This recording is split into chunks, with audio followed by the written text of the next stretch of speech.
Hola, mi nombre es Carlos Tapia Gamiño y les voy a hablar de las obligaciones de las personas morales con fines no lucrativos, en específico de las donatarias autorizadas. Bien, dentro de las obligaciones que tienen las donatarias autorizadas, estas pueden encontrarlas en el artículo 82 del impuesto, de la ley del impuesto sobre la renta, y en ellas están enunciadas todas estas obligaciones. Vamos a empezar a hablar de ellas.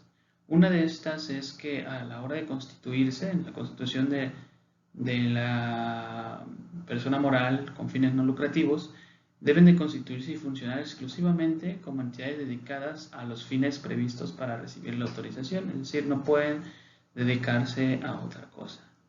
Sus ingresos deben de ser principalmente de fondos de la federación, entidades federativas o municipios, de donativos o de ingresos derivados de la realización de su objeto social.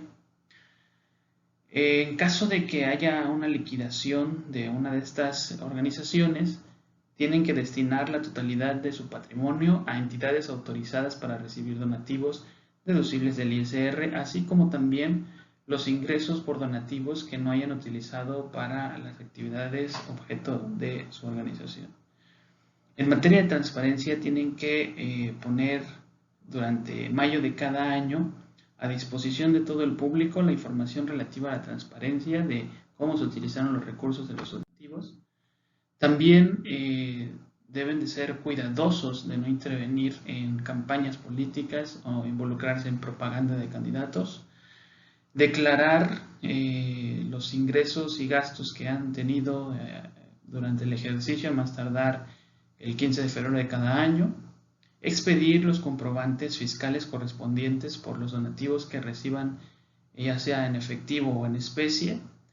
Deben de tener un control estricto de los donativos en bienes o mercancías, llevando un control que permita identificar a los donantes, los bienes recibidos, a quienes se les han entregado, si hay una cuota de recuperación por los bienes que han entregado y aquellos bienes que han sido inutilizados y se han destruido, ¿no? Que por la pérdida de valor se han destruido. También deben de informar.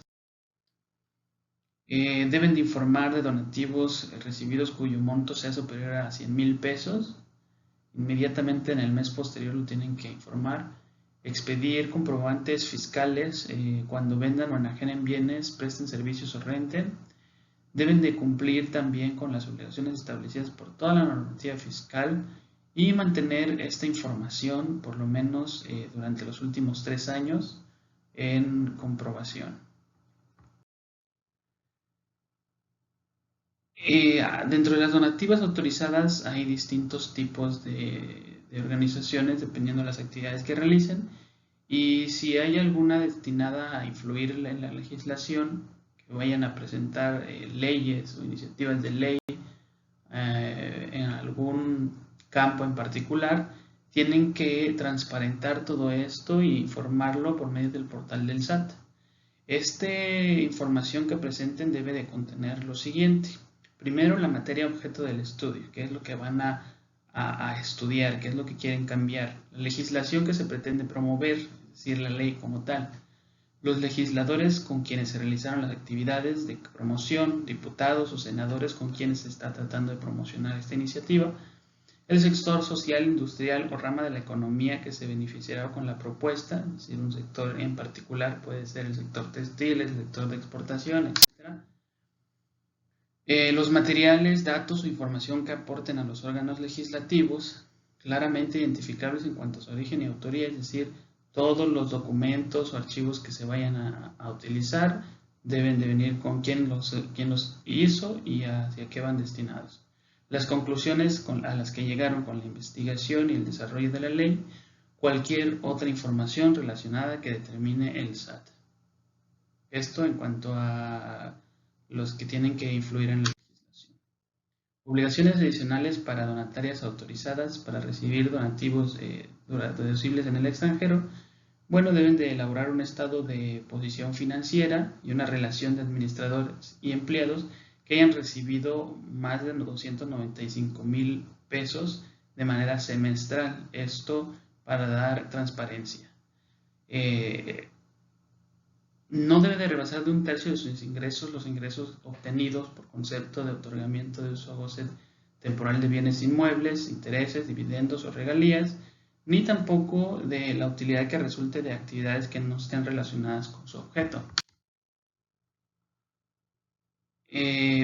Deben de recibir una parte sustancial, es decir, la mayor parte de sus ingresos deben de provenir de la federación, entidades federativas o municipios. Por último, está los que apoyan los proyectos de productores agrícolas y de artesanos, que en resumidas cuentas las obligaciones son apoyar a los artesanos y agrícolas a que se formalicen y se inscriban al RFC.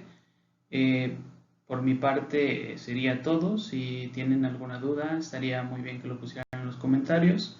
Y bueno, muchas gracias. Hasta luego.